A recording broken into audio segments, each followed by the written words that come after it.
12. mesiac 2022, 88 000 km nelakovaný. Čo sme našli na aute? Skličko, pod tým je radar, ale vymení nám to v cene. Tuto dole na okne bodka, spustí nám na to do 200 € povedal.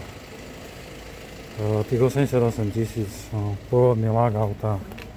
Takže toto to zabilo, že sme auto 18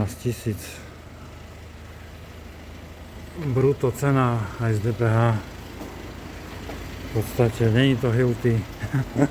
Tu tie auta 150 koňová, motor veľmi pekný ide, výbava takáto normálka, komfort, síce s masážou, nemá digitálny kokpit,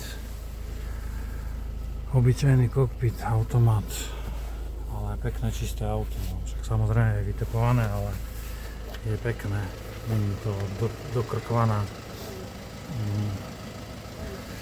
Tu trošku sa mi nepáčilo, no ale že prečo sa to je tá kvalita tých aut, že 3-ročné auto a má 88 000 a gumy vzadu už nie, predné ešte pôvodné.